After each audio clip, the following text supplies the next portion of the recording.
Mason Mount datangkan Manchester United untuk menutup satu kekurangan dari Christian Eriksen. Kita semua tahu kalau Christian Eriksen semenjak kejadian dia pingsan di Euro 2020 yang lalu, bisa dibilang permainannya tidak seagresif pada saat dulu. Selain kejadian itu, saat ini juga Eriksen sudah berada di umur yang cukup relatif tua sebagai gelandang, sehingga dia memang agak jarang diberi kesempatan bermain full time oleh Erik ten Hag. Selain masalah stamina, menurut situs WhoScored.com, salah satu kekurangan yang dimiliki oleh Christian Eriksen adalah masalah pada segi tackling, dimana walaupun dia memiliki kekuatan dari segi passing, Christian Eriksen dibilang cukup lemah di segi tackling. Berbeda dengan Mason Mount, walaupun dia punya kelemahan di bidang area duel, tetapi untuk bidang tackling dia bisa dibilang cukup baik. Jadi menurut kamu, apakah kedatangan Mason Mount bakal mampu menutup celah kosong yang ada pada Eriksen? Simak pembahasan tentang gaya bermain Mason Mount di channel YouTube Jajama Football.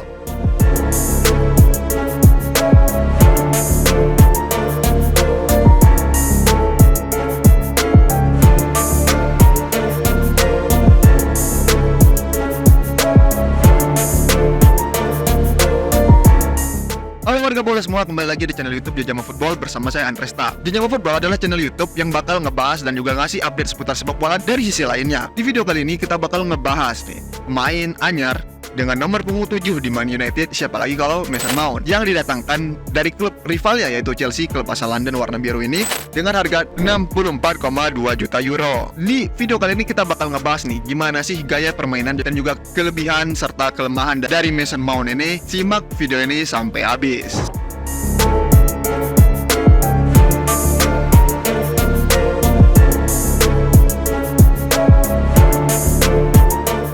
Mason Mount didatangkan seperti di awal video tadi, tugasnya adalah untuk menutupi kekurangan dari Eriksen. Selama ini memang dikenal trio gelandang MU cukup kreatif dan juga agresif yang diisi oleh Casemiro, Eriksen, dan juga Bruno Fernandes. Tetapi Eriksen sendiri memiliki beberapa masalah ya. Salah satunya adalah stamina, dan pada akhir-akhir musim lalu dia sering atau kerap kali cedera, yang membuat akhirnya Erik ten Hag memilih untuk mencari gelandang alternatif untuk bisa menjelajah lapangan dan juga punya kreativitas yang cukup tinggi. Mason Mount dinilai oleh Erik ten Hag bisa cocok dengan skema Man United. Selain dia tipe playmaker yang bekerja keras, dia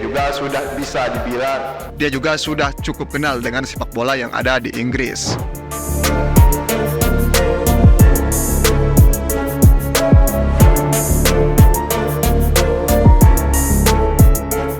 Lalu bagaimana dengan posisi terbaik dari Mason Mount? Menurut website WhoScored.com, Mason Mount posisi terbaiknya berada di posisi attacking midfielder atau posisi nomor 10, walaupun bukan 10 murni.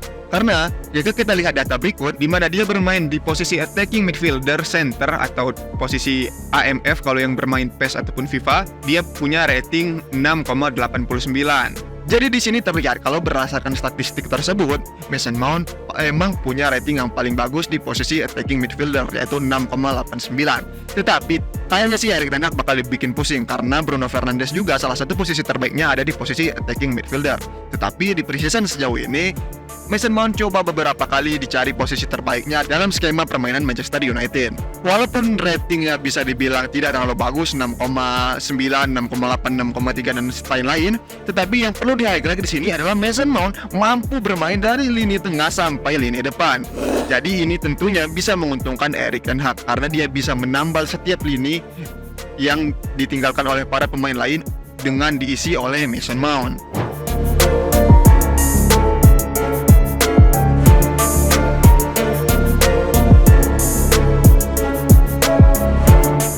Lalu bagaimana dengan gaya permainan terbaik dari Mason Mount?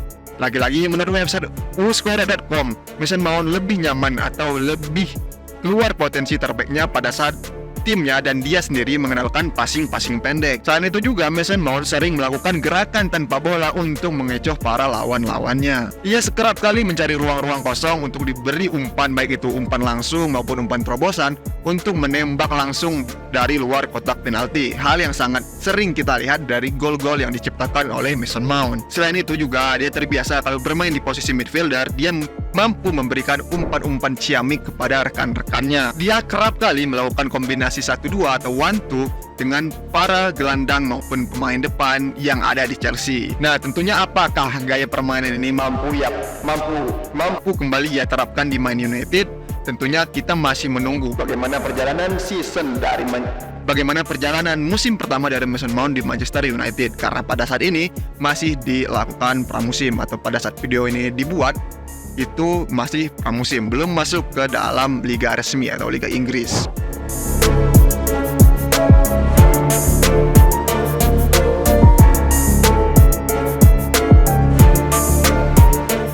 Sekarang kita bakal ngebahas apa sih kekuatan utama dari Mason Mount.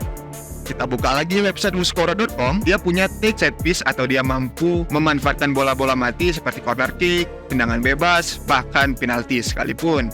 Dimana di sini tertulis very strong atau sangat kuat. Berarti ini salah satu andalan utama dari Mason Mount. Selain itu, dia juga punya kemampuan long shoot yang cukup baik, hingga kerap kali kita melihat seperti pembahasan sebelumnya, dia mencetak gol dari luar kotak penalti.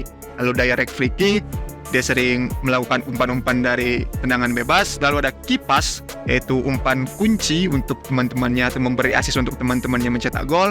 Lalu finishingnya bisa dibilang cukup baik.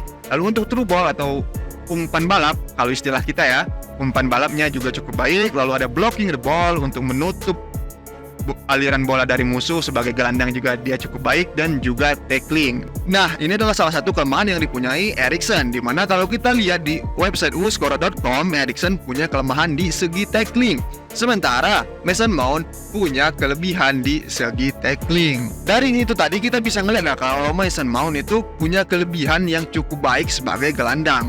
Dia bisa menutup bola, dia bisa tackling jika dibutuhkan dalam skema bertahan, dan juga dia punya beberapa kelebihan seperti shooting, direct free kick, lalu ada juga finishing yang cukup baik jika dibutuhkan dalam skema penyerangan Manchester United buat kedepannya.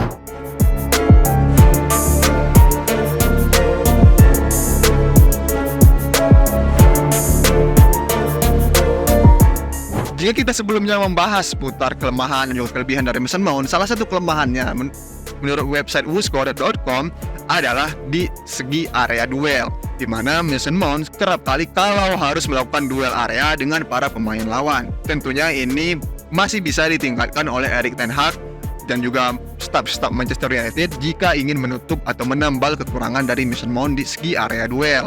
Ya mungkin aja walaupun nanti area duel itu bakal diserahkan oleh gelandang bertahan andalan Manchester United, yaitu Casemiro. Tetapi tentunya ini kalau tidak cepat-cepat Erik ten Hag maupun staf Manchester United memperbaikinya, bakal jadi titik lemah yang bakal dimanfaatin oleh para pemain lawan.